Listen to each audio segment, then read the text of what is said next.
Mindful Dietitian podcast. I'm Fiona Sutherland, body-inclusive non-diet dietitian and yoga teacher from Melbourne, Australia, and director of The Mindful Dietitian. Please join me as I have important conversations with dietitians and health professionals from all over the world about getting brave and leaning into tough conversations as we cultivate a strong community of practitioners committed to body-inclusive practice. We'll talk about mindfulness, we'll dig into diet culture, and we'll explore ways of bringing courageous and important topics into our professional spaces so we can more deeply understand our own experience and make our work more meaningful. Thank you for joining me. Hi everybody, and welcome back to this next episode of the Mindful Dietitian podcast. It's wonderful to have you here. So I've just had the most wonderful conversation with the wise and wonderful Judith Matz, who many of you will be really familiar with.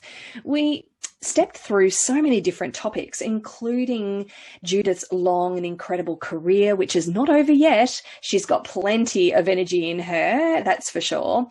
And she took us through a bit of a whistle-stop tour of the most formative and influential parts of her career, which are actually incredibly interesting and really wove a story and a narrative of the ways in which we learn and the ways in which we take on information and how we can more compassionately be with our own experiences as we're stepping through and helping others with their own experiences as well. How to diffuse the shame which can pop up when we inevitably make mistakes, as we're all human beings, and then how to move forward with compassion and willingness to be able to do the required work to continue to contribute towards body liberation. We also talked about the way that over time diet culture and quote unquote wellness has presented many iterations and sneaky side moves. So we really talked about what Judith has noticed over time, which can support us as health professionals to stay on top of what our clients are experiencing as well, so that we can be supportive and compassionate as we perhaps meet some sadness and some grief and maybe even some anger. And as Judith really cleverly points out, maybe we're experiencing the same thing too, as we're learning and unlearning and doing all the work ourselves as well. So I really enjoyed that section of our conversation. And then we talked about Judith's new resource, the Body Positivity card deck, which she co-produced with Amy Pershing, who was one of my previous podcast guests, along with Shaviz Turner. So this is a 53 card deck, strategies for body acceptance, appreciation, and respect. I love this deck so much. It is instructive and informative, as well as inviting and compassionate. It has lots of practices and wonderful questions that we can ask ourselves in critiquing and then turning towards ourselves and our bodies with compassion and warmth. So there's information there on how to purchase yourself a packet of the slide deck, either through Amazon or through Pessie. So I want to tell you a little bit about Judith. So Judith Matz, LCSW, is a nationally recognised speaker on the topics of diet culture, binge eating, emotional eating, body image, and weight stigma. She is co-author of the Body Positivity card deck, which I have just mentioned, the Diet Survivor's Handbook, and Beyond a Shadow of a Diet. So these two books, as I explain in the podcast, were really formative for me, written in the early 2000s and changed the way I work forever up until this day, and moving forward, of course.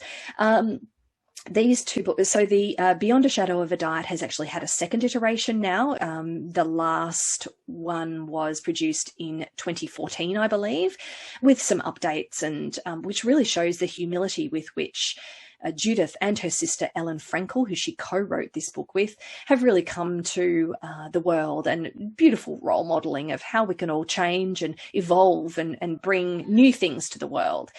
Judith is also author of the wonderful inclusive children's book, Amanda's Big Dream.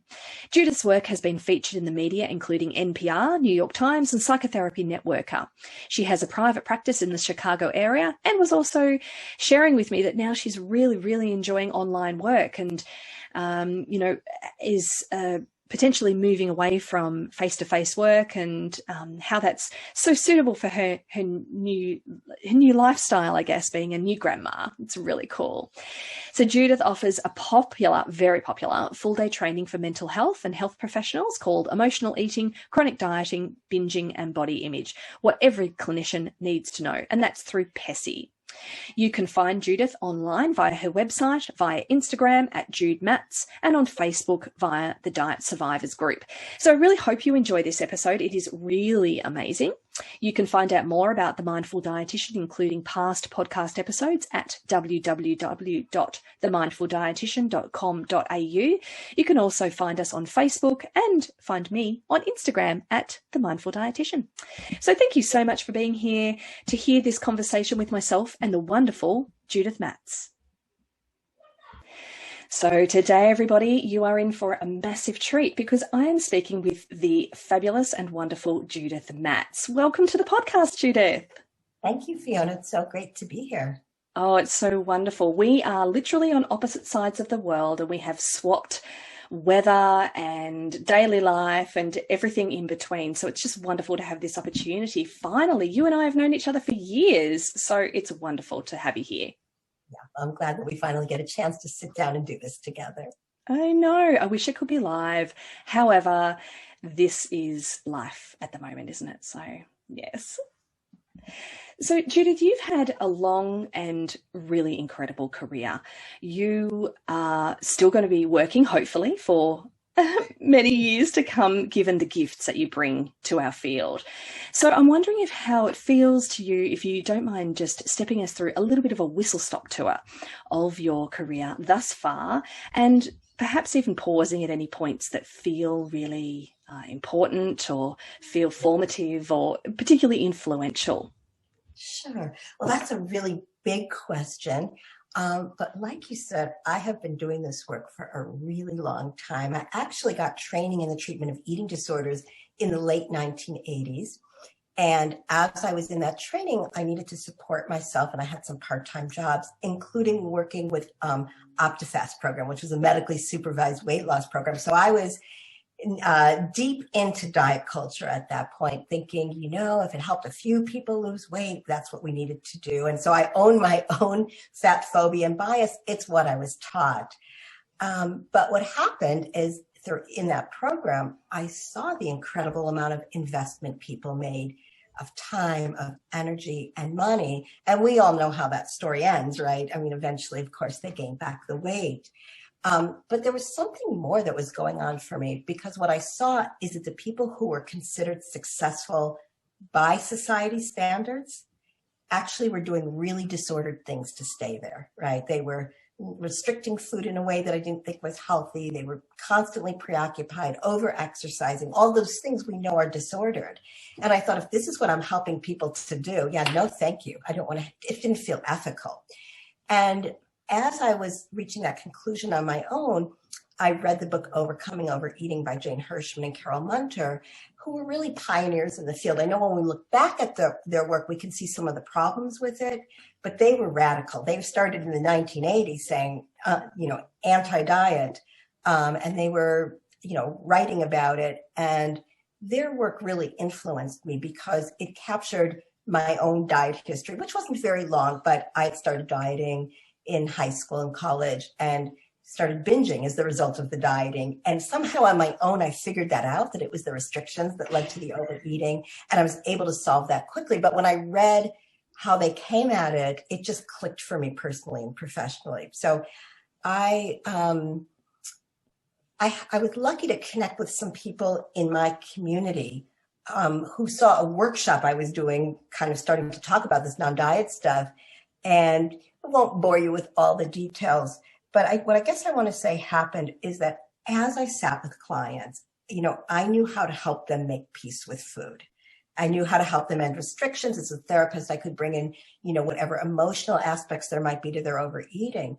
But what I saw time after time is that they had to go back out into a world where there was so much weight stigma. And of course, like I said, I've been doing my own work. I came to understand bodies come in all shapes and sizes, that this idea that I kind of, as a therapist trained psychodynamically, in other words, looking at why do people overeat? If we can understand the emotional reasons and they stop overeating, then they'll lose weight. I mean, that's what I believed at the time.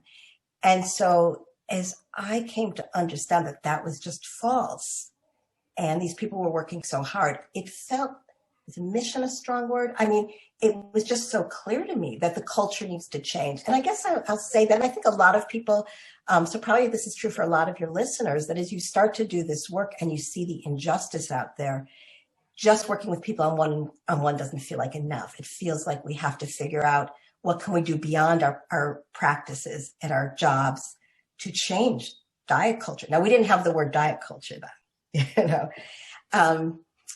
so I'm trying to think. So I started, I love to write, and one of the things I was aware of is that therapists, and I'll say this is, I'm sure, true in dietetic practice as well, we hadn't been taught anything about a non-diet approach. We hadn't been taught, health at every size, again, didn't exist at this point, but, looking at size diversity might have been a term we used back then. And I really wanted therapists to learn about this because I'd get so many clients who had had really good therapy, but they had never been able to deal with this particular issue. At the time, my sister, Ellen Frankel, she actually, I think she had come up with the term Beyond a Shadow of a Diet. And I love that title. And I was like, oh, I want a book with that title. And she had some more free time. And so we decided we would do this project together. And so that was the start of writing for me, being able to write about this work and put it out there. And a really important thing happened during that time, which is that a colleague of mine who was helping me with some of the research told me about a listserv called Show Me the Data. And this is a place where, again, I'm sure many of your listeners are familiar with it now, but this was a place where therapists, dietitians, exercise physiologists, researchers, fat activists were coming together to look at the science behind weight and health. And so I was able to get out of my little bubble. Just keep in mind, there was no Facebook then, no Instagram. A listserv was a really new thing. And to learn of all these people doing this work, see these, these names that became more and more familiar, that over time I met at conferences, they became my colleagues and my good friends. So that really opened such a door, a listserv, and our book came out in 2004. And then in 2006, we published the Diet Survivor's Handbook. So both of those books, allowed me to get more of this work out there. And again, it just makes me want to reflect, just like I said about the overcoming overeating work, that the work changes over time. And so with Beyond a Shadow of a Diet, we were able in 2014 to do a second edition because in that decade, all kinds of new research came out supporting health at every size. Health at every size became more developed. Neuroscience became more developed. There were things we could borrow from that. The term intersectionality, we could work some of that in. So we were able to update that. Diet Survivor's Handbook, we haven't been able to update, and most of it still rings true. If I could go back, there's a few changes I'd make, but fortunately, it still continues to be popular out there. So that's sort of, just trying to think, what else has felt so important? But again, I think it's just the growth of this community over time has been so meaningful to, and I guess the other thing I want to say that is so cool to me is seeing younger generations come up with this. And at this point, I mean, we're still so far from it. It's not taught enough. Health at every size, non-diet approach. It's not taught enough in graduate programs for therapists and dietitians, but it is starting to be taught in some. And so we're even getting younger clinicians who don't have to unlearn everything. Yeah, that's part of the problem, I think, is that it's the energy and time expenditure on unlearning so much of what we learn in school.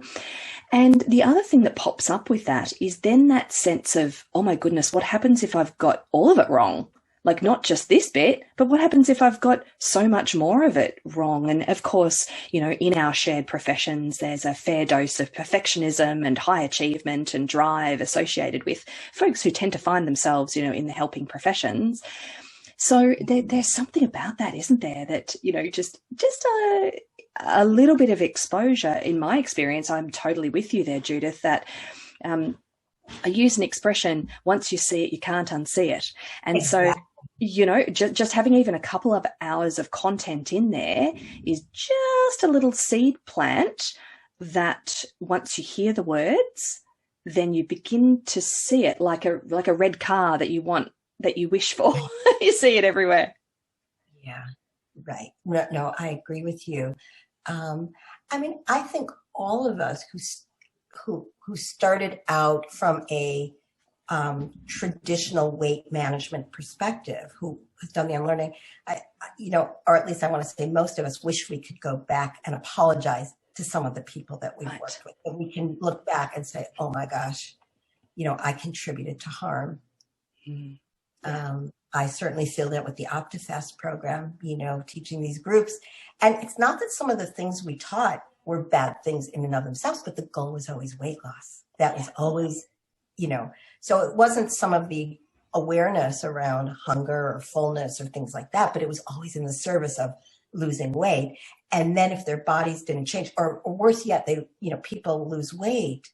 And so the program is successful, right? And then when the weight comes back, they're blamed. And that's, to me, you know, what is so shaming is the way we blame people for the diet failure. And so, yeah, I think that regret of being complicit in that. But that's how a lot of us have learned this, that we saw the failure over and over and said, wait a minute, there is something so wrong here. Yeah, and I think what you're really pointing to there is that a vast majority, I mean, I could say everybody, but I'm just going to be realistic and say, you know, a vast majority of people who are in health and medicine are well-meaning, deeply caring people, very compassionate. So we're not talking about nasty, ill-intentioned people who are out there to harm others. You know, we are talking about people who genuinely care. It's that the pathway of so-called you know, health and caring, once we look at that through a weight-centric lens, has a particular way of being enacted, doesn't it? You know, which is, it can lead people to feel shame themselves too. And, you know, so for anybody listening who's with Judith and I, thinking, oh, if I could go back again, just know that you're in amazing company. Well, with Judith, you're in amazing company anyway, that there is always things that we would go back and change. Right. And so when you talk about like the perfection, if I got it wrong, you know, if I got that wrong, did I get something else wrong? Probably. Like, so we don't have, we have, you know, we can think about that idea of being good enough. Sometimes with a client, you can go back and say, you know, since we talked about this, I've done some reading, or I've learned something, and I want to revisit this. We can revisit. But this is evolving, our understanding of weight and health, anti-diet movement. And, you know, I'm sure in 5 years, if we talk again, we'll look back at something we were thinking or doing now and think, you know, I wish I had done that differently. And, you know, I know we might talk about this a little later today, but even as we listen to the lived experience of people who aren't like us, you know, different backgrounds, and whatever it might be, we keep learning. And so I think that's what's key, is to not think suddenly we have all the answers, but to stay open and keep listening. And what a beautiful kind of a series of lessons to thread through our training, is that, you know, to walk this path humbly, to hold what we think we know as science, to hold that lightly, because it's likely that things change over time. I mean, for me personally, there's no greater way to observe this than as a sports dietitian. Very science oriented, very performance oriented. So guidelines and everything have changed like a lot. And I think that for me has, you know, that's one part of my work. It has really helped me to read research in a slightly different way. And like, this is what was found in this particular group of people, given these current set of circumstances at this time. Right. Yeah. Yeah. Yeah, so it is, you're right. We are very much evolving, and to do so together is actually a really great gift. All the, therapists and dietitians and, exercise physiologists, people in the medical profession, for us to all be doing this together is now, it's an enormous gift. Yeah. And I think, what holds us is the community, that there's such a vibrant community out there of kind, wise, compassionate people who want to do better. Yeah, that's it. Who want to bunker down and join hands and learn from each other as well. Yeah, I love that. I just wanted to loop back for one moment, Judith, to give a little bit of applause, because Beyond a Shadow of a Diet was, for me, in the early 2000s, one of the most formative books that I read.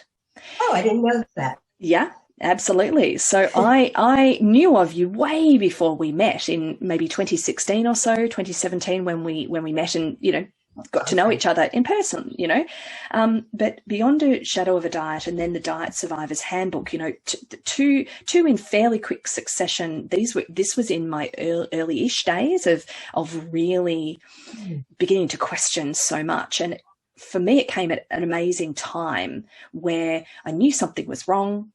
I didn't quite know what it was. At first, I thought it was me. Then I realized it probably wasn't. And of course, with the support of the wonderful Dr. Rick Korsman, who you are familiar with. Yeah, incredible man. These were actually the two books, along with Rick's book, that really glued a lot of ideas together. And I really hear you when you say, second iteration of Beyond a Shadow in 2014. And I've got both of those copies. And I will say that there is always going to be a book that is going to be suitable as an entry point for everybody at some time. So for some people these days, picking up, for example, a Janine Roth book might be completely revolutionary. And for other people, they might see a bit of diet culture stuff, woven in there that feels dated, or feels like very much a 1990s kind of idea. Yeah, and layered with some fat phobia, unfortunately. Right. So you're right. There are people who are forever grateful to Janine Roth because it gave them the concept of the anti-diet, and yet still cringe at that part of her work, which is unfortunate because, I guess what I think about is, like, for people, like I said, some of my ideas have evolved over time. It's like, can you be flexible enough to say, okay, I was wrong there, or I see it differently now? And unfortunately, she is somebody who I don't think has come along in terms of health at every size, whereas there have been some other authors who were talking about being anti-diet and didn't quite get that, and then did the edits in their books in next editions to say, I get it better now with health at every size, and make those corrections to be more weight inclusive. I think that leadership in authorship, not that that's even a term, but you know what I mean, is really powerful in being able to demonstrate a sense of change over time, even within somebody who has given this a lot of thought. I think it's a really lovely, very public, illustration of change over time. And it is the brave person, I think, who is able to really demonstrate that in a print form. Yeah. And, as you talk about that, so on the one hand, the courage to say, I've done more work of my own and I see it differently. And I contrast that with several authors out there who do amazing work, who have really contributed. I don't know that I want to name names today, but not necessarily people who are writing about the, work with anti-diet and health at every size, but in other aspects of trauma or shame. Yes. And have these amazing contributions. And then when it's pointed out to them, there's this one area where you're doing some fat shaming. Refuse to slow down and get it. And that's just so painful, because we hope for better from them because they contribute so much, because these are the very core issues of trauma and shame, to be able to look at their own roadblocks. If enough people are saying you're missing something, Yes.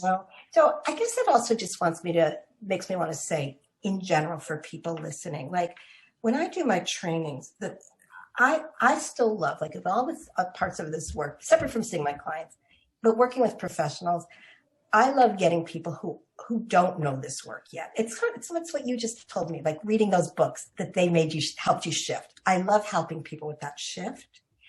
And so in my trainings, I do a lot of work with getting people to really focus on their attitudes toward weight. And even people who come in who have done work, it's just that it's so ingrained, And so when I go through some of the experiential exercises, they become more aware of the implicit bias that they still carry. And a lot of times people feel really bad about that. And I guess what I want to say is, it's never to make people feel bad or feel guilty. We have all marinated in diet culture and in weight stigma. And so of course it's there, And so I think it's just really important for people to stay very compassionate with themselves and do the work. Right? And do the work. Yes. And stay compassionate, that they're holding both of those. It's just, the process I think it's about. And actually, then isn't that what we bring to our clients? Like, we have so many clients who, at least this is my experience, and I bet it's yours too, Fiona, intellectually they get it. Body positivity, positive body image, feeling, yeah, that's great. But that doesn't mean that they can always feel it. And so being able to hold those different things, to stay compassionate about how hard it is to do this work, given the weight stigma out there. Absolutely. And keep doing it. Yeah.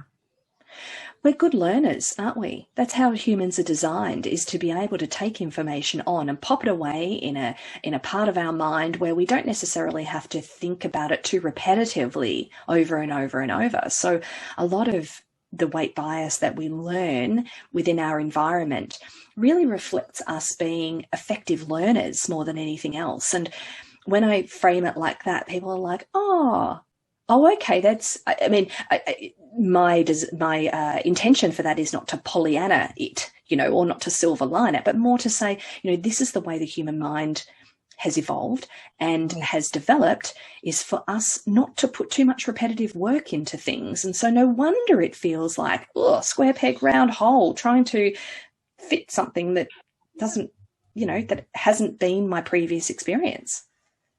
Yeah, that's a great way to frame it for people. It also kind of opens the door then for them to start looking at, so where did I get these ideas? Because they just get taken for granted. Of course I think this way. It's normative, right? It's normal to think thin is good and fat is bad and these foods are healthy and these are unhealthy. And so to really start to go back in time, where did I even first hear this? And that person, why did they tell that to me? It's very instructive to go back. Yes. And a lot of today's health professionals were children of the 70s, 80s, and perhaps our newer health professionals are children of the 90s. But of course, what we understand about the 70s, 80s, and 90s is that it was diet central and weight centric central. There was a lot of these were the earlier iterations of the bigger diet companies, point systems and, clubs and weigh-ins and all that kind of thing. And so many of us were growing up also in households where this was just, daily activity and wasn't questioned at all. So it really is interesting. It was modeled, exactly. So it's interesting to think about our own experiences, like you say, compassionately, and then be willing to do the work. Again, for the next generation, transgenerational transmission of eating and body concerns is such a, it's really poignant and very prevalent in today's. Well, it has been for many years, and perhaps still for years to come. but it's I wonder, do many of your clients do many of them come to therapy wanting to understand their own experiences for the sake of their own parenting, to parent their own children? I wouldn't say that's the main thing that brings them in, but it's often mentioned. I mean, I think they're desperate and tired of the struggle themselves. But yes, I often hear that phrase. I don't want my kids to feel that. And a lot of times, because sometimes I have people come in who don't even know what this, they don't really get what they're coming in for. I mean, they know they want something different, but they don't really get what the non-diet work is. And so then somewhere along the way, they start to talk about their kids and their feeding. And I think that's great. It's such a great opportunity to get in there and help them. I've had parents really change, moving from, you can't have dessert unless you eat this, or, it's not. So I've been able to help parents. And I think that's a much more effective way to help kids, is to work with the parents. Right. Yeah. I've also had, I'm trying to think of some particular stories, but just clients who just have done such a wonderful job of being comfortable with their bodies. I had one client, I wish I could remember the exact words, but her son said, how much he loved her squishy tummy. And in the past, she would have made a comment about being too fat. And it was like, she was able to actually embrace that and say, yeah, doesn't the squishy tummy feel great? So that kind of thing is awesome. Also, like you said, generationally, what gets passed down, and to start to see some shifts. That's not the norm yet, though, unfortunately, but. No, it chip away. Yes, exactly. So speaking of, there has been many iterations of the wellness diet and of diet culture more broadly. And I'm curious to just take us back through what you have noticed as to what are the sneaky faces, I guess, of diet culture, and how we've ended up in this really strange non-diet diet, intuitive eating for weight loss, body positivity. Did you see the intuitive fasting? Oh my gosh. I almost don't even have words for that. I'm so ragey. Yeah, exactly. It's so antithetical and the opposites. So yeah, like you said, I mean, the phrase diets don't work, that's been around a long time, I think. I guess early 2000s. I don't know if it was in the 1990s, but certainly by the early 2000s. So then it was like, well, I'm not dieting, I'm just eating healthy. And even, when I told you I worked in the OptiFast program, I then did a maintenance group through my practice for those people. We didn't call it a diet group. It was a lifestyle group, right? But what I always say, whenever you manipulate food for the purpose of weight loss, it's a diet. And it's subject to all of the same physiological and psychological pitfalls. So I think diet culture, I mean, like you said, there's just so many iterations. The sneakiness of it these days is calling it wellness. I think because wellness sounds cool, right? I mean, we want to do things that support our well-being. And so whether it's yoga or adding certain kinds of foods to our diet. And I think part of what's tricky is that in and of itself, those things aren't good or bad. The issue always is your practice because you enjoy it and it supports you and your physical, emotional, spiritual self, or are you hoping to lose weight? Or is it to maintain a certain weight? I mean, so we always have to try to flesh that out. But people know better these days than to use the word diet, right? Well, not everybody. People still talk about dieting, but just a couple things that come to mind around the sneakiness. This one isn't even about diets, but it's about diet culture. There in the U.S., we had our National Figure Skating Championships last month. And there's a skater, Gracie Gold, who was very public about leaving skating several years ago because she had an eating disorder. And I haven't read it in detail. I assume she's done the work where she's been approved to be back on the ice skating. And so she'd come back for this championship. And as she's skating, you know how an ice rink has those boards around with ads. And there's an ad for Noom. And it's just outrageous, right? So here's the figure skating, National Figure Skating Organization getting support from Noom, which is a diet. I'll come back to that. When their figure skater just is recovering from an eating disorder, as if one has nothing to do with another. And that's just what's so outrageous about diet culture, and again, like you would hear just about every parent out there say, I want my child to have a healthy body image, right? And yet so many of them, I happen to be on a Facebook group for moms in my area, and I can't tell you how often there are things about, okay, we're gonna start taking out all the sweets in our house. And then when they get called out, no, it's not a diet. Mm-hmm. And so people just miss the connection. I want my daughter to have a positive body image. I want her to have a healthy relation. I don't want her to have an eating disorder. And yet they model behaviors that are, I'm not saying in and of itself, those things cause eating disorders, but they're conducive to them. Does that word make, I guess that word makes sense to use there. So you take something like Noom, which initially advertised is not a diet. That's what they said. They don't even say that anymore because they talk about weight loss, but they make it sound scientific. They say there are psychologists behind it. And there are people from my field who are teaching people how to restrict, possibly triggering eating disorders, certainly triggering disordered eating. And, this is supposed to be the new healthy way to lose weight. And it catches people, especially the more scientific ones now these days. Things sound more scientific. And there are people with PhDs or doctor in front of their names writing them, and they get the blurbs. And so it's confusing. And I think even to people who are in the non-diet field, all of a sudden we might have to say, that's why I'm always so grateful for our communities. Help me understand this, because it sounds like it makes sense. And so we can understand how people just so easily get caught in it. On the flip side, there's also more awareness of diet culture and the dangers of it. And so last month, I was quoted in an article last month, but Good Housekeeping, which is a mainstream magazine in the US, they're doing this series, an anti-diet series. Oh my goodness. And I don't know if you've seen it, but the article I was quoted in, I was shocked. They literally said, we've been complicit. Wow. We've talked about sinful cookies. We need to stop. We're working on changing our language. I mean, that is huge. That's absolutely massive, because the readership for that would be millions. Now, will they stick to it?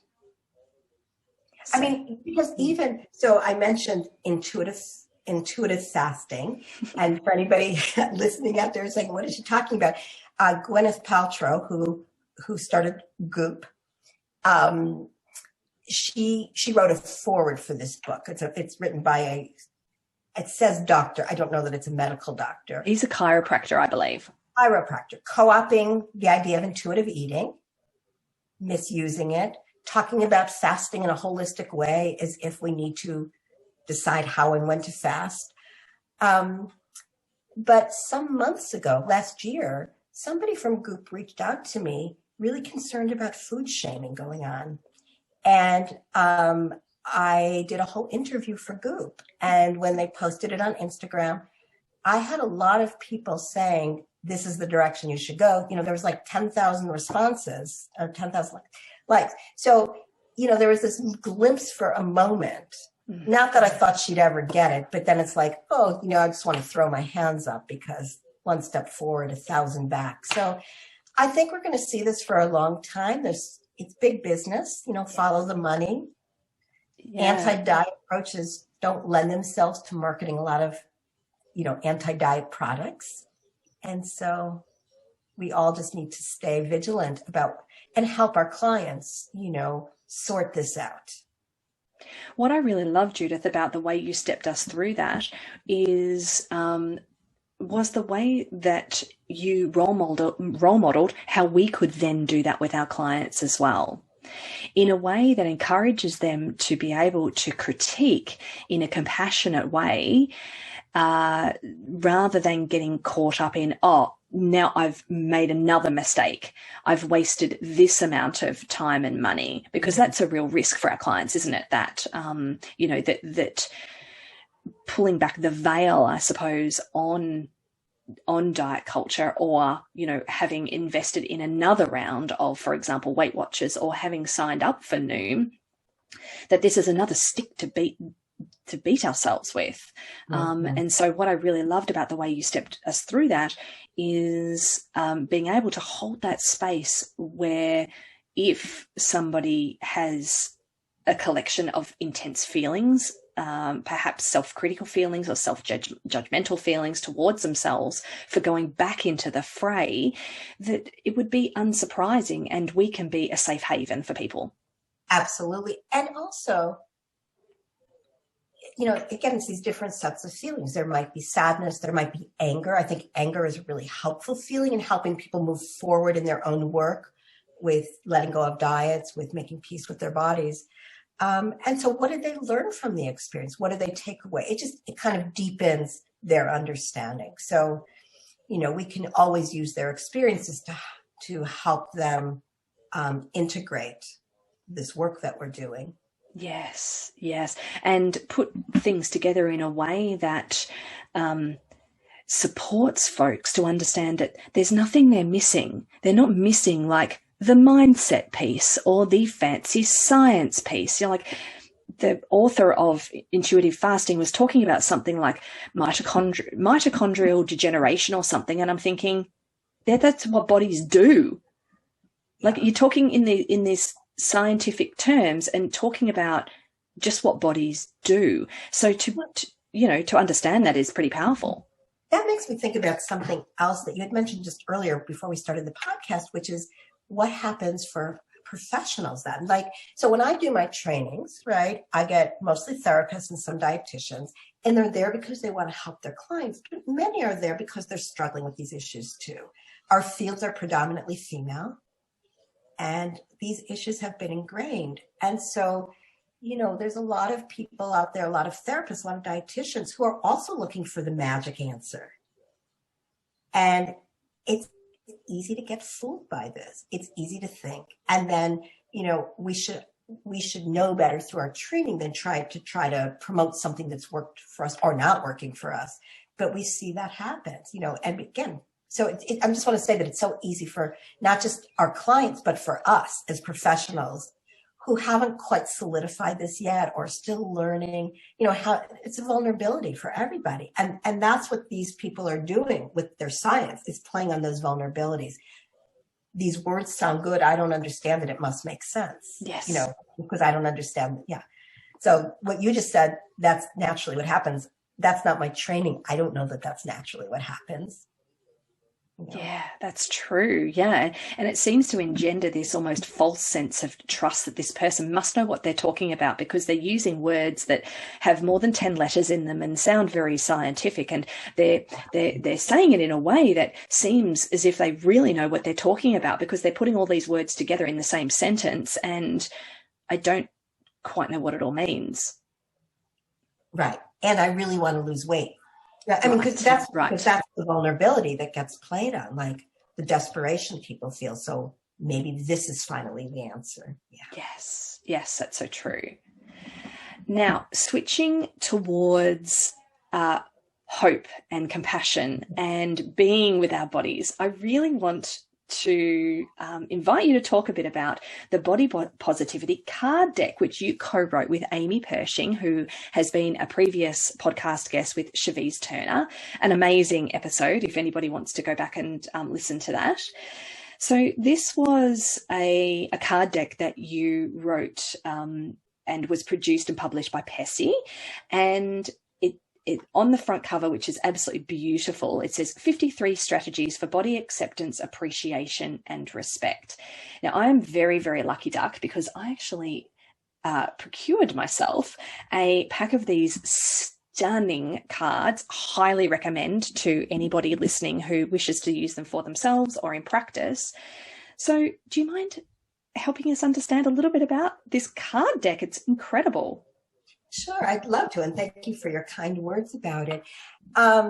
I do a lot of work with Pussy, and these card decks are really popular because there's a way they're easy. Instead of sitting down and reading a whole book, they just offer compassion, they offer support, they offer information, and they offer practices to build. And, that's called the Body Positivity Card Deck.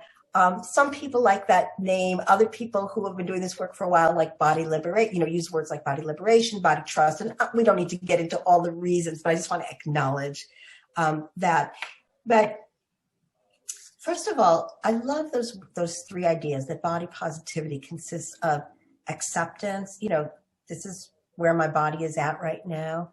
Appreciation for what it does. These are the arms that let me hug my children, or the legs that let me walk, go on a beautiful walk in nature. And respect. We take care of what we respect. So I don't think we have to talk about loving our bodies in this culture. I mean, if you love your body, that's terrific. But in this culture, just being able to feel at home in it, to take care of it, is really worth fighting for. And so the card deck is divided into these 4 categories of self-compassion, of body image, of mindfulness, and self-care. And each card has something related to feeling more at home in your body. And what else do I want to say about that? I guess the biggest thing I want to say is that as much as anybody works on body image, first of all, we have to be aware of what I think most people are familiar with this term these days, but internalized weight stigma. That it's not enough to say, oh, just have a positive body image. We have to be aware of the weight stigma out there, how that impacts people depending on your identities, So it's not just about your weight necessarily. It might be about the color of your skin or your gender identity. There's so many different things that impact how people feel about their bodies and in their bodies, and how they're treated by the rest of the world. And so in the end, we can do everything we can to feel more at peace in our bodies, but there are going to be times where we're more vulnerable. And so to me, the key is to build resilience, to have ways to respond when you get that flood of shame or the negative body thoughts. Instead of believing them, how do you reject them? How do you challenge them? And so that's really what the card deck offers, a way to not feel alone in this, ways to start to reject those messages so that you can feel stronger in your own body. Well, what I really love about the cards is that within each section, it's people who are listening to this as a podcast can't see us talking, but it's in 2 sections where the first top half of the card is informative, educative, and lesson. It's kind of a short lesson. It's a short lesson, and then the bottom half is more questions, reflections, practices. And so, can I share just one randomly that I've pulled out? Yeah. Okay, so this is from the body image section, and this is inviting us to take a little bit of stock of our environment. So the top half says, the messages you take in and day out impact the way you feel about your body. Create an environment of body positivity to the extent that it is possible.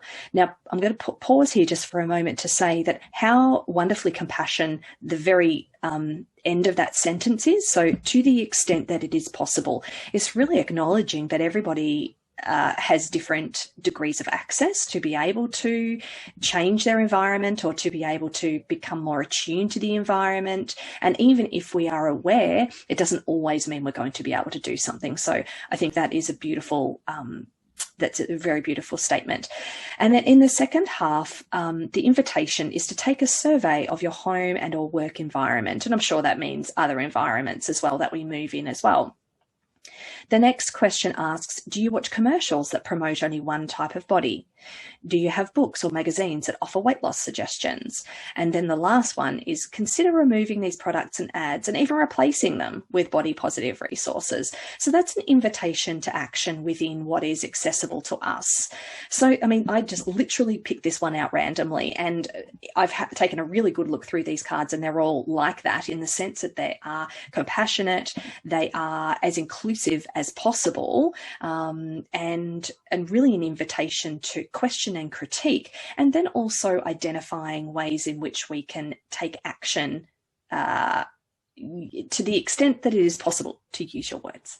It's been really neat to hear how different people have used it. So one person wrote that she was journaling, that she was picking a card every week and then doing a whole journal entry about it.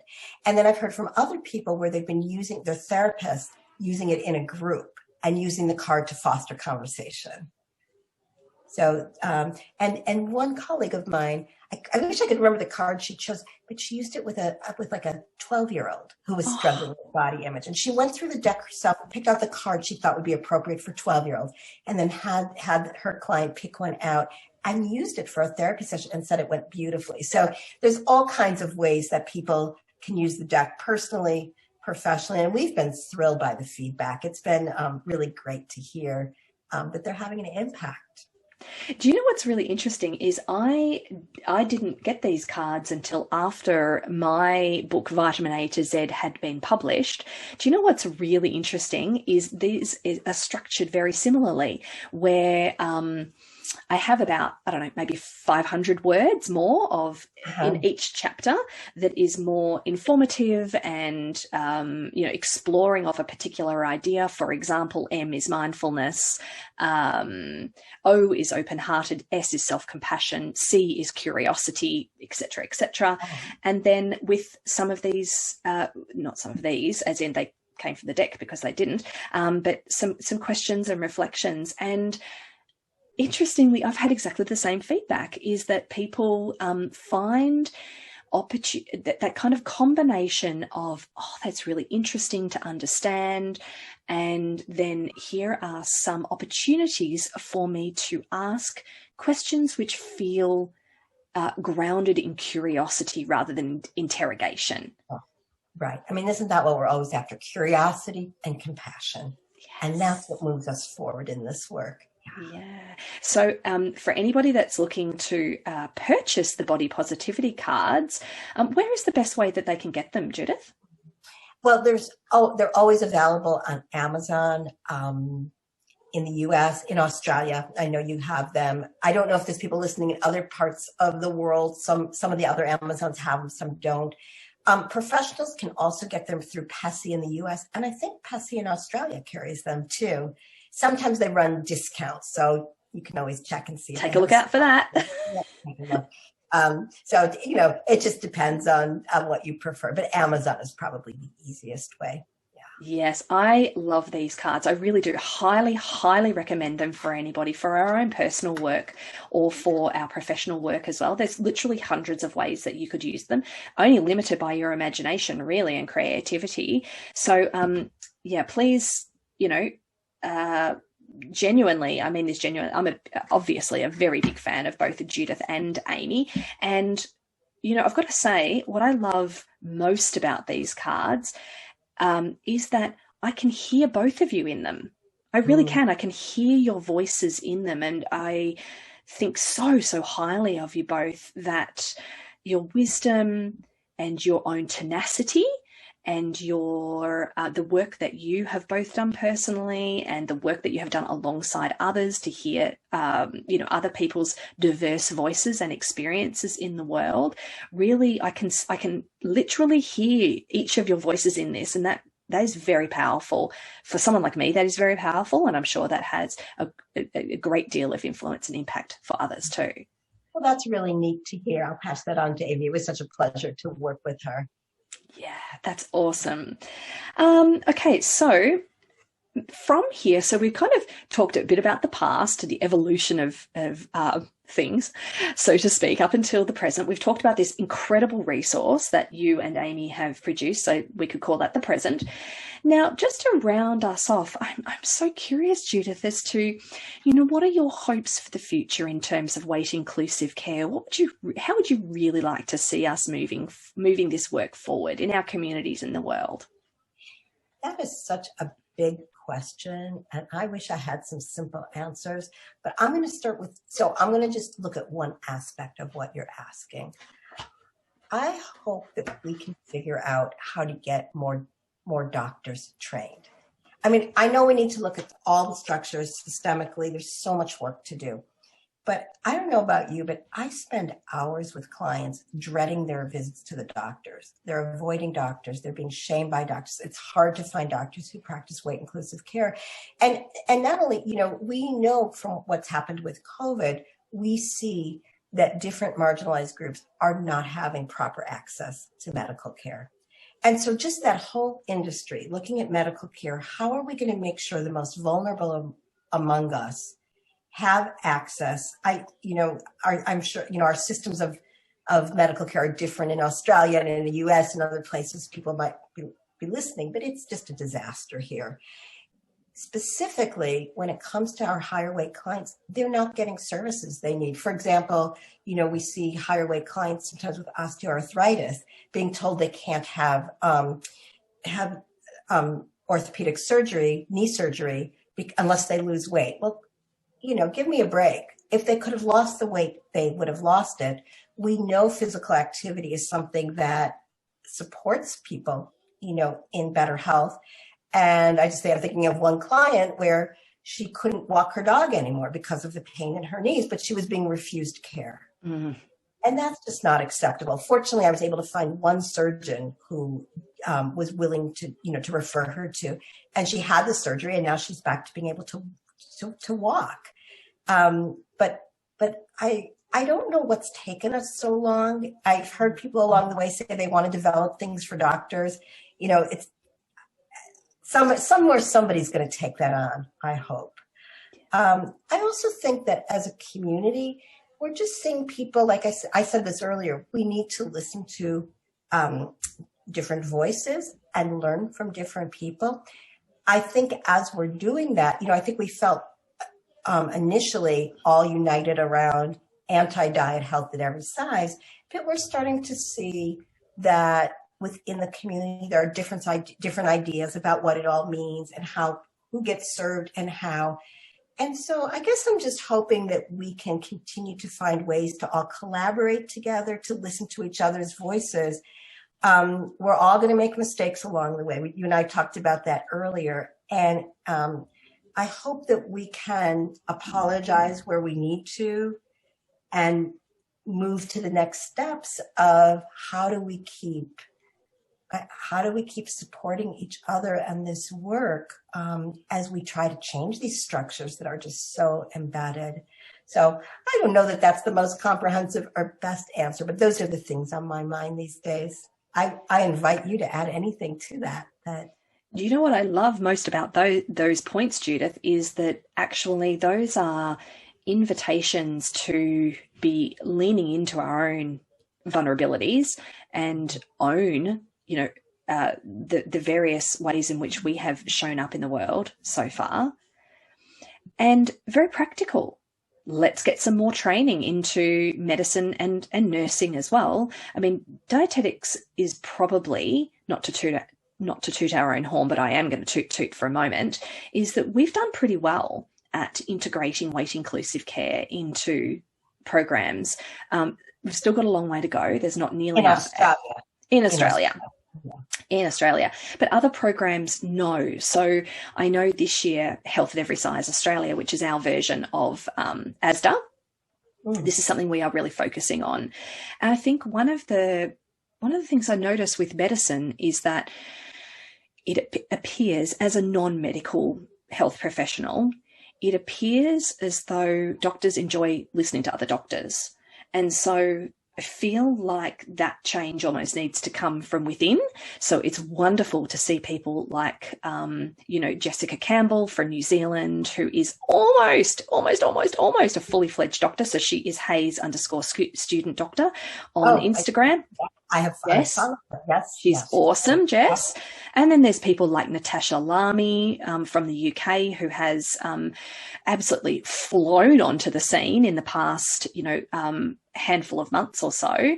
And people like Dr. Joshua Woolrich and people like that who are starting to really raise their voices in this space. And there is a part of me that really thinks that's what's going to make the difference. Yeah, I think that makes a lot of sense. I was recently on a panel with Dr. Lisa Erlanger, and Yeah, so that was great. So, and I know she's doing some other kinds of speaking. I don't know if she's speaking directly to doctors yet. I hope so. And I know Dr. Leslie Williams here is doing some good work. So, yeah, I hope that we can broaden that.